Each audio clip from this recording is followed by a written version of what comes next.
Comment se fait-il que cette quête du bonheur auquel toute l'humanité aspire n'ait jamais pu aboutir? C'est parce que pour être heureux, il y a une condition. Aucune âme chargée par un quelconque fardeau ne peut être heureuse. Si nous aspirons à cette réelle joie qui ne passe pas, nous devons nous défaire de nos fardeaux. L'âme qui n'est pas sauvée ne peut pas avoir un cœur joyeux en permanence, parce que le poids du péché pèse sur elle. Mais celui qui est allé vers Christ et qui a reçu le pardon et la purification de ses péchés, pourquoi ne fait-il pas l'expérience constante de cette vie si heureuse à laquelle il s'attendait? Pourquoi est-il si souvent déçu? Parce que, quoi qu'il ait déposé le fardeau de son péché au pied de la croix, il n'a pas appris à rejeter tous ses fardeaux sur le Seigneur, et les fardeaux quotidiens pèsent sur lui et chassent la joie dans sa vie. Le chrétien doit être soulagé de toute anxiété pour expérimenter la joie, afin que le nom qu'il porte ne puisse pas être blâmé. Nous devons admettre qu'une vie sans joie n'est pas la volonté de Dieu pour son peuple. Toutefois, combien expérimente une vie véritablement joyeuse? Dans sa parole, il apporte une claire réponse à ce problème. Lisons Philippiens 4, 4 à 7. Réjouissez-vous toujours dans le Seigneur. Que votre douceur soit connue de tous les hommes. Le Seigneur est proche. Et poursuivons la lecture. En toutes choses, par la prière et la supplication, avec des actions de grâce, faites connaître à Dieu vos demandes. Remarquons l'introduction de cette exhortation par ce petit mot « mais ».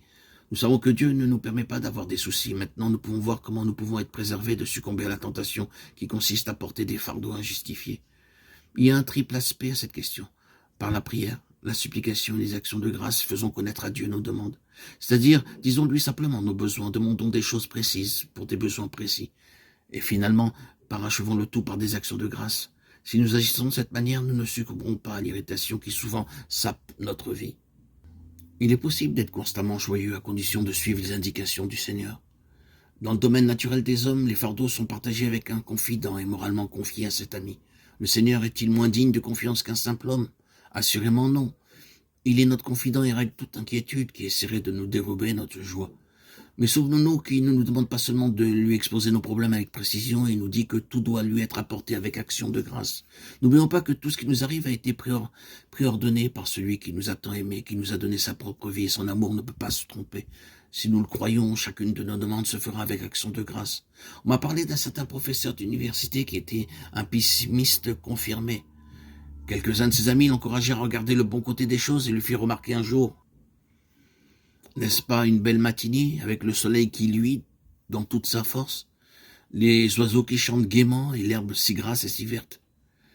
Il leur répondit alors: oh, cela ne durera pas. Hélas, beaucoup de chrétiens ressemblent à cet homme. Leurs pensées sont tellement obsédées par les difficultés qu'ils n'apprécient pas la valeur de la grâce de Dieu.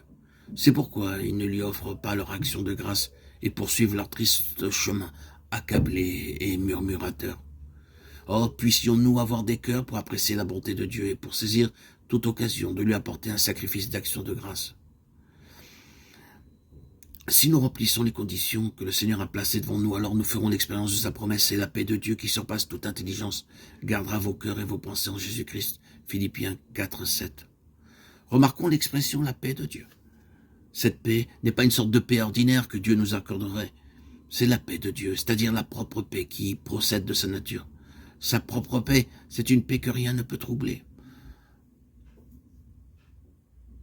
Lorsqu'il a créé les anges et que la rébellion a éclaté parmi eux avec des conséquences incalculables dans son univers, même une telle calamité ne l'a pas troublé. Quoique la terre était ravagée et vide, il s'est mis à l'œuvre pour accomplir le désir de son cœur en réparant les dommages faits à la terre et en créant un autre ordre des choses. L'homme. Il y a eu la chute de l'homme, mais la paix de Dieu n'a pas été altérée.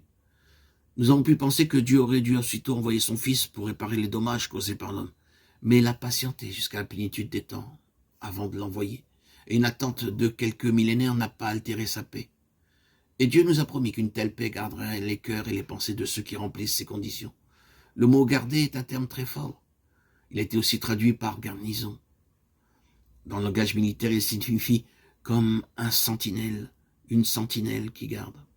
Il recouvre aussi le sens de gouverner, avoir autorité, être au-dessus. La paix de Dieu jouera le rôle d'une garnison, nous défendant contre tout ce qui nous est hostile, avec une telle protection pour nous garantir des incursions de l'ennemi qui pourraient troubler notre repos. Frères et sœurs, Avez-vous fait l'expérience d'une telle protection sur vos cœurs et vos pensées? Connaissez-vous cette paix de Dieu qui surpasse toute intelligence? Ce sera le cas si vous lui apportez tout par la prière et les supplications avec des actions de grâce. L'ordre du Seigneur est clair. Réjouissez-vous toujours dans le Seigneur. Ne vous inquiétez de rien. Et sa promesse est tout aussi claire. La paix de Dieu qui surpasse toute intelligence gardera vos cœurs et vos pensées en Christ Jésus. Faisons notre d'obéir à son commandement et il nous fera pour sa part entrer dans la pleine jouissance de sa promesse.